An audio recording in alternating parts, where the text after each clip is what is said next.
नवम श्रेणी रे पाठ पढ़ुवा मोर प्रिय छात्र छात्री माने तुमर इंग्राजी पुस्तक स्किल्स ऑफ कम्युनिकेटिव इंग्लिश यही बही रे प्रथम चैप्टरटी जार ना हेउची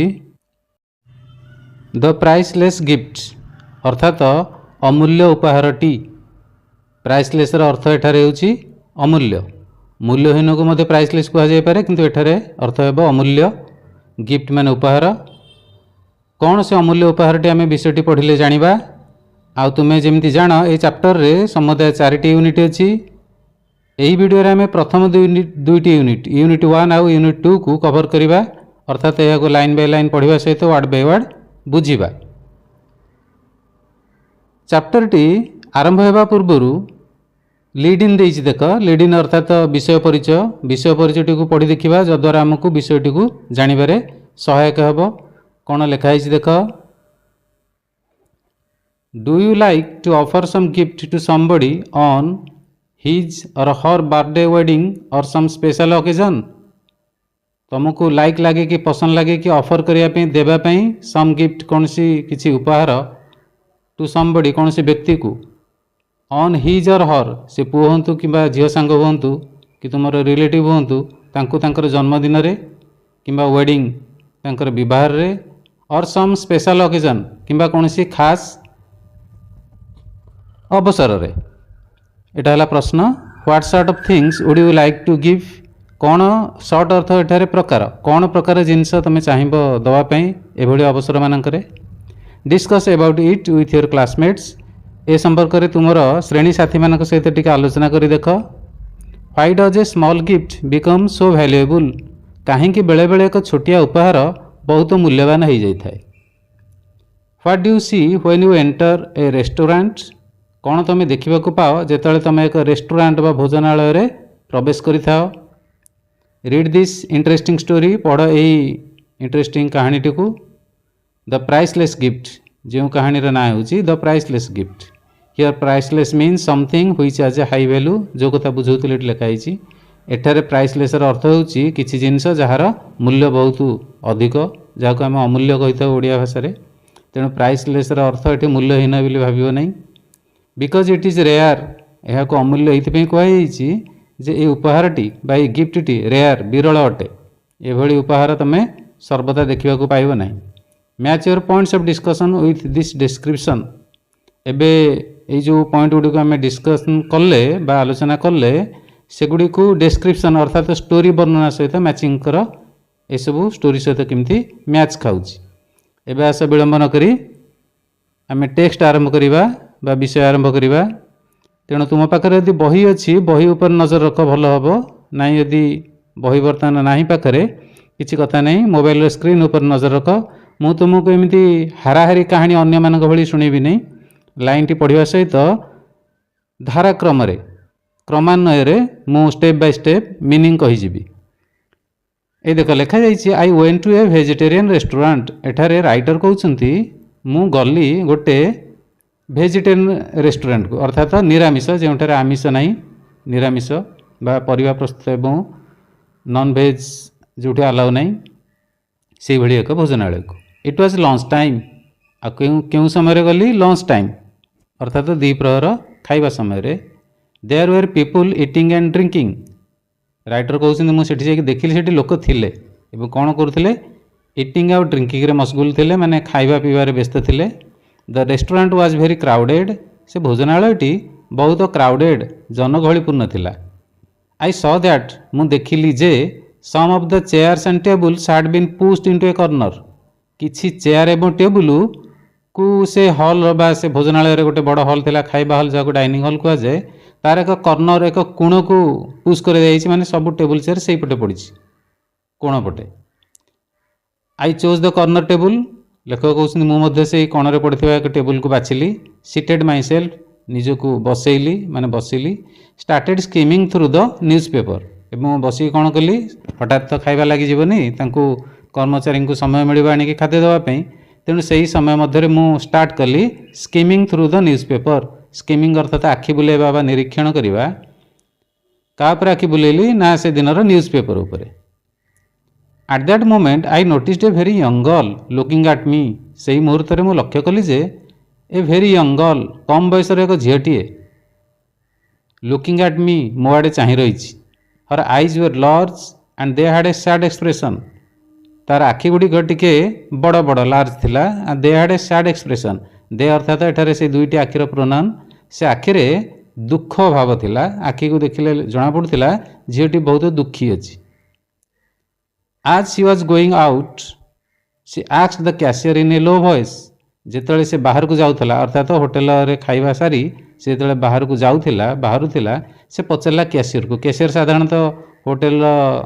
से जो एंट्री पॉइंट बा एग्जिट पॉइंट रे थांती तांको से पचरला लो वॉइस रे धीर स्वर रे कौन पचरला is that gentleman an Indian सही भद्र व्यक्ति जनक जड़े भारतीय कि आपण जानते कि कैशियर कौन उत्तर देले देख आई थिंक सो मुझे से भावुची भारतीय बोली द कैशियर रिप्लाइड कैशियर जनक उत्तर देले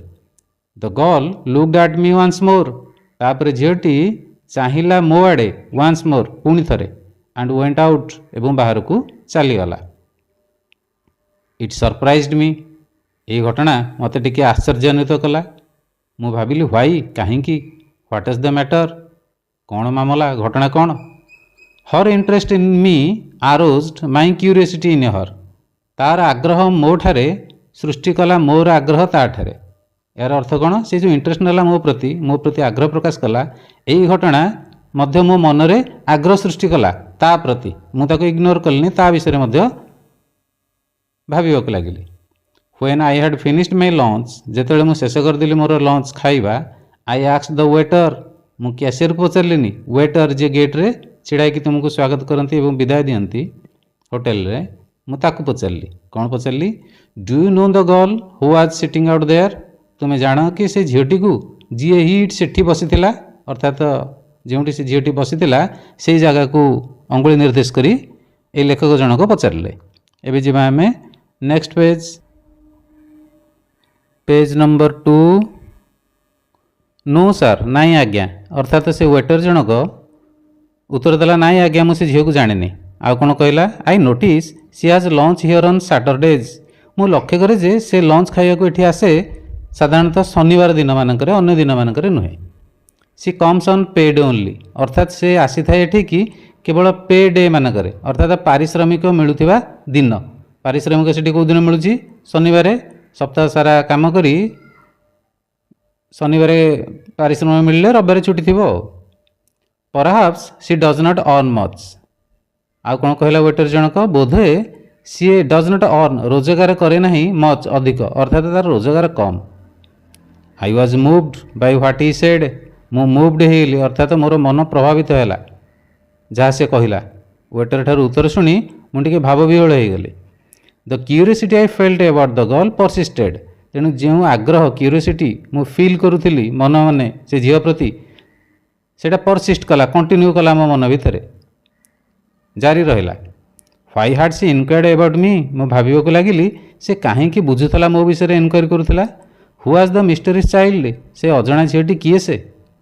आई केप्ट थिंकिंग ऑफ हर मु भाविबा लगिली ता विषय तार कौन विषय भाविली poverty stricken sad anxious figure poverty stricken दारिद्र प्रपीड़ित दुखित एवं उत्कंठित चेहरा विषय ठीक रे बुझे दूसरी देख दारिद्र प्रपीड़ित अर्थात एक गरीब पिला भली से देखा सैड दुखी भी देखा मुहर आखिर एंक्सियस बड़ बेग्रज किसी गोटे जिनस हजि जाइए सत से खोजुची से भाई से देखा तार से रूप विषय मुझे भाविबा लगिली could I help her in any way एवं आउ कौन भाविली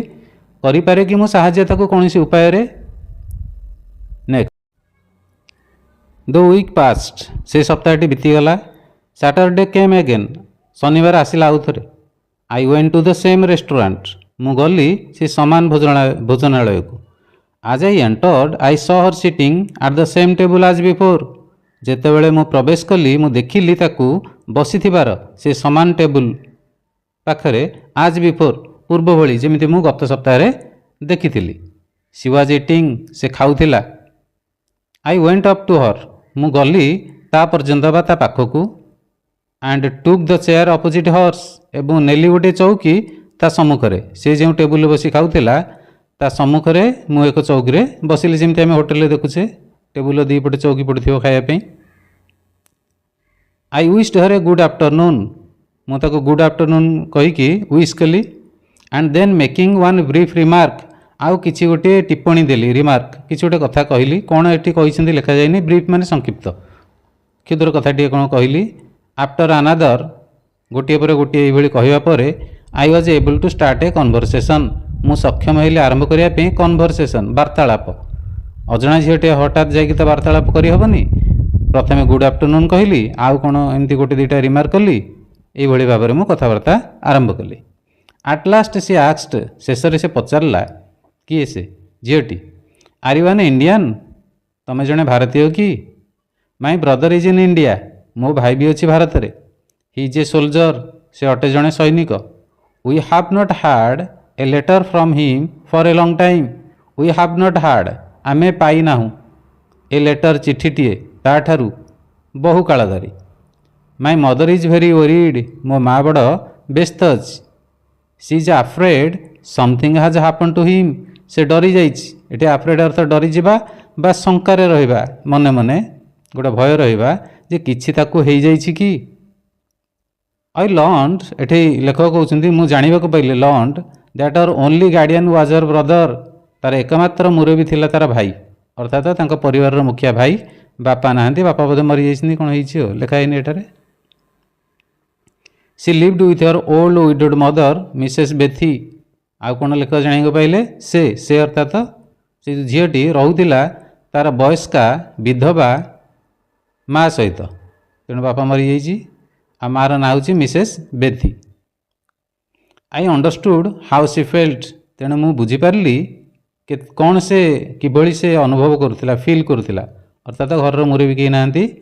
बापा तो मरी जाइए भाई जाकि विदेश में कौन सी खोज खबर ना तेणु फिलिंगटा मु अंडरस्टांड करी I think she wanted me to see her mother आ मु भावे से बोधे चाहूला मु जाइए देखा करे तार माँ को but she did not have the courage to ask me to accompany her home किंतु ता पाखरे नथिला she did not have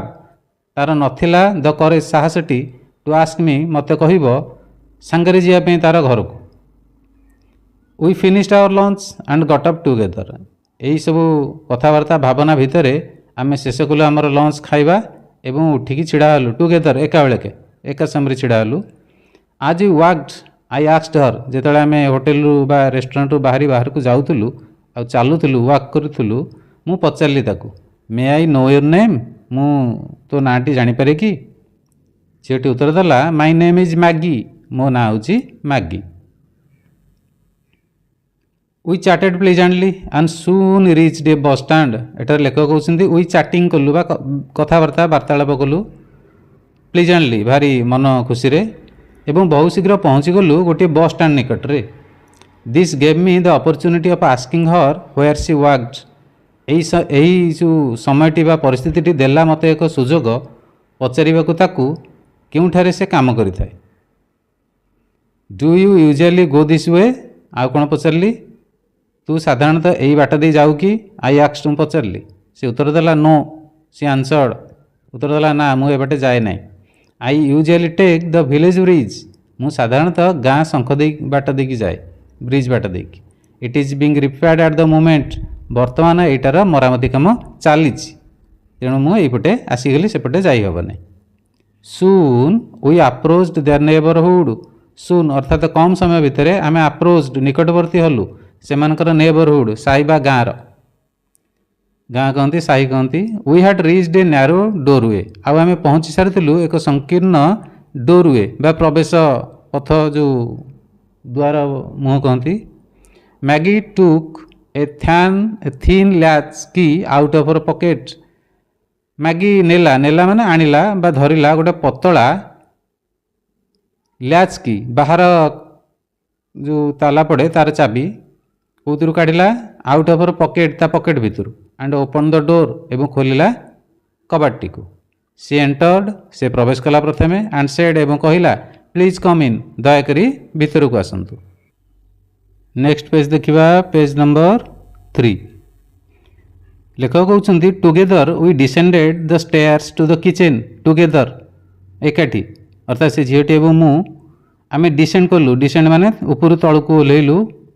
stair बा पाहाचर टू द किचेन ପାହାଚରେ ଓହ୍ଲେଇକି ଆମେ କିଚେନ୍ ଆଡ଼କୁ ଗଲୁ, ଅର୍ଥାତ୍ ରାସ୍ତା ଠାରୁ ତଳେ ବୋଧେ ଘରଟି ଅଛି ଯାଦ୍ୱାରା ତଳକୁ ଓହ୍ଲାଇବାକୁ ପଡ଼ୁଛି।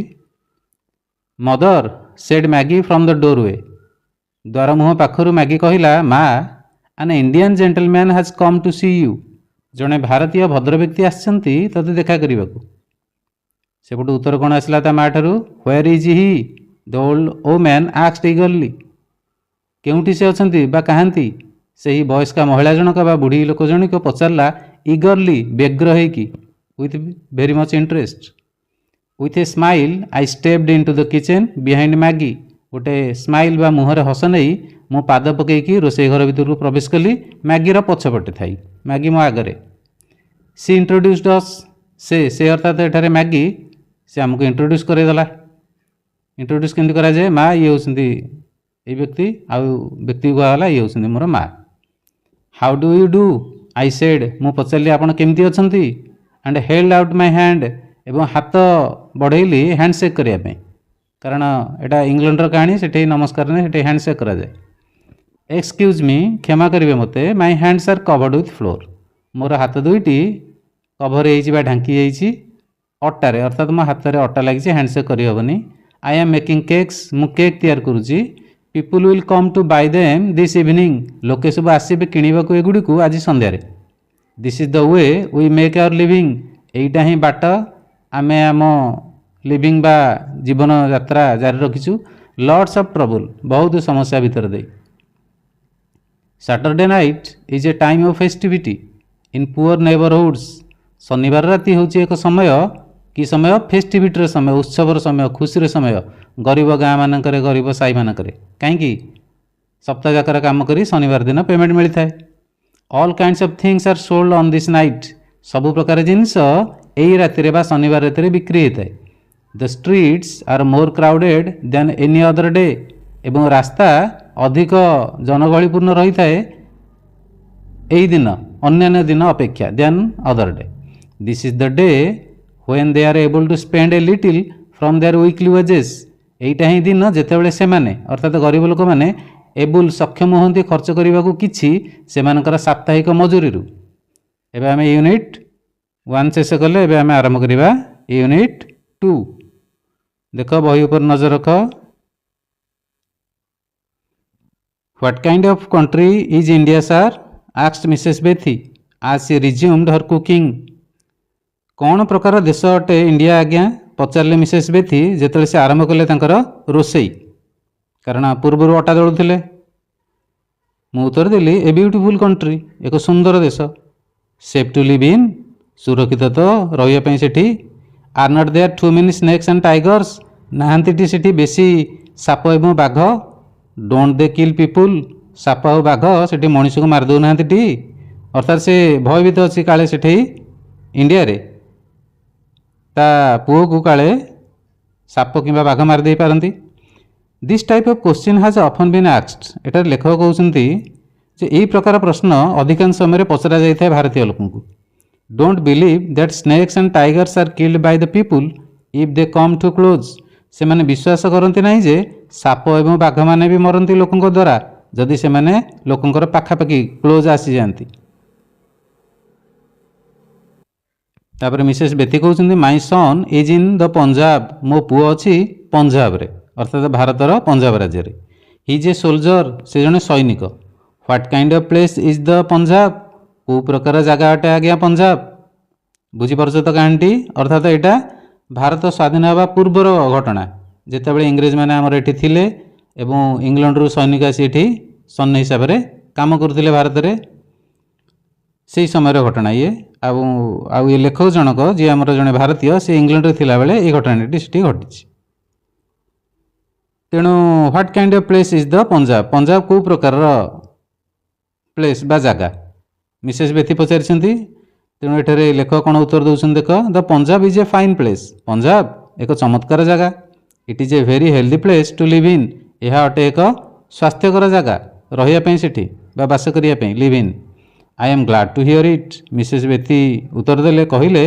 ଯାହା ମୁଁ ଖୁସି ହେଲି ଶୁଣିକି ଏ କଥା ଯେ ସେଇଟା ବା ଯେ ପଞ୍ଜାବଟା ଏକ ସୁସ୍ଥ ଜାଗା, ହେଲ୍ଦି ପ୍ଲେସ୍ ଅଟେ ରହିବା ପାଇଁ। ହର୍ ବେକିଂ ୱାଜ୍ ଫିନିଶ୍ଡ, ଏତିକି ବେଳକୁ ତାଙ୍କର ଯେଉଁ ବେକିଂ से जो केक तैयार करते बेक करा जाए सेका जाए तांकर काम सरी जाता। मैगी सी सेड से कहले Maggie take Mr Gupta upstairs Mr Gupta को ऊपर को नहीं जा अर्थात एठारे लेखकर ना हूँ मिस्टर गुप्ता। गुप्ता तो एक टाइटल सठिक नाटा देनी केवल सर्ट फर्म लिखाई Mr Gupta. I shall wash my hands and brick tea मु हाथ धोबी रोषे तो सरला आ चाह नहीं आसबि तू गुप्ता को ऊपर को लेकिन जा। आज ये drank tea I talked about India जिते आम बस चाह पीऊलु मु आम इंडिया विषय कहली। Mrs Bethy showed me a photograph of her son से मिसेस बेथी देखले मत एक फोटो तांको पुअर। It had been kept very neatly in an envelope by the mother 80 it माने 80 अर्थात फोटोटी को रखा जाइथिला वेरी नीटली सफा सुतरा भाव में गोटे एनवलप कागज खोल भितर क्या द्वारा माटी द्वारा माँ हूँ Mrs Bethy. His name was Frankie आउ से पुओटीर ना जी फोटो थिला मिसेस बेथींकर पुओ अर्थात मैगीर भाई तार ना थिला फ्रांकी। नेक्स्ट पेज को जीवा पेज नंबर 4 लिखाई मैगी सेड मिसेस बेथी अर्थात मिसेस बेथी कहले Maggi so mister Gupta the ring which your brother sent you देखा तो मिस्टर गुप्ता को से मुदीटी जोटा तो भाई पठे तो पाखक। She brought it and asked तापर मैगी आनिला से मुदीटी को एवं कहला बा पचारला can you see the past and future in it अर्थात मत पचारला आपड़ देखिपारे कि अतीत एवं भविष्य क्या भितर मुदी भितर। I took it and examined it मु ता हाथ से नेली अर्थात मुदीटी को एवं यह परीक्षा निरीक्षा कली। एठारे घटनाटी को बुझ अर्थात ता भाई जिते भारत में थिला एवं पुणी घर को मझे जाइला से से भारत गोटे मुदी नहीं जाइला। भारत में कई जने बोधे बाबाजी टाइप की गुणिया टाइप लोक गोटे मुदीटे दे देती जो टी काच खंडे लगी कही आ भर को अनेब अतीत भविष्य सब देखा तेणु से प्रश्नटी ये पचारि। तापर देख when Frankie sent the ring Mrs Bethy said एक किए कहते मैगीर माँ मिसेस बेथी कहते जो फ्रांकी पठेला मुदीटी ही रोड दैट नहीं से लिखीला चिट्ठी जे if you concentrate on a distant person जदि तुम ध्यान केन्द्रित कर एक दूरर मनीष उपरे आज you gaze into it जिते कि तुम चाह रही आ भर को क्या भर को मुदीर काच भर को तुम चाह रही कि मन थी एक दूर लोक उपरे you will be able to see him तुम देखी भी पार तुम सक्षम हम ताको देखापी से मुदीर काच भितर and what he is doing एवं से कौन करुच्ची तुम देखिपर। We have not heard any news from Frankie from a long time तापर मिसेस बेथी कहते आमे पाइना कौन सी खबर आम फ्रांकी ठारू बहु काल धरी long time but we have not been able to see anything हेले आमे सक्षम होना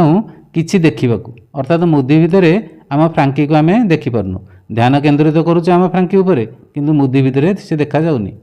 व्हाई डोंट यू ट्राए कहीं तुम टे चेष्टा करून यू आर एन इंडियन तुम तो जड़े भारतीय तुम भारत में मुदी I you may be able to do it तुम हुए तो ये कमटी कर देखई पार अर्थात आम फ्रांकी को मुदी भितर तुम देखिपार। I did not have the heart to tell the mother एटर लेखक कहते मो पाखे हार्ट बा दंभ नाला to tell the mother and daughter कहवाक माँ एवं से झील को that the ring was nothing much से मुदीटा किछि नुह not a miraculous thing from a distant land एक चमत्कारी जिनस नुहे जहाँ एक दूर भूमि दूर देश आसी जदि मुझे कहीदेवी ताले से जो आशाटा अच्छी ता भितर पुओ को भाई को देखिपारे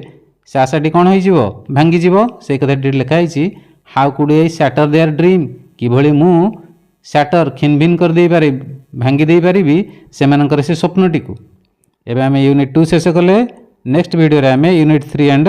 4 कंप्लीट करिबा line by line word by word एवं ता नेक्स्ट वीडियो रे आमे ए विषय रो क्वेश्चन आंसर करिबा लॉन्ग टाइप सहित जहाँ तुम परीक्षा निश्चित आसीबो। Okay, thank you for watching.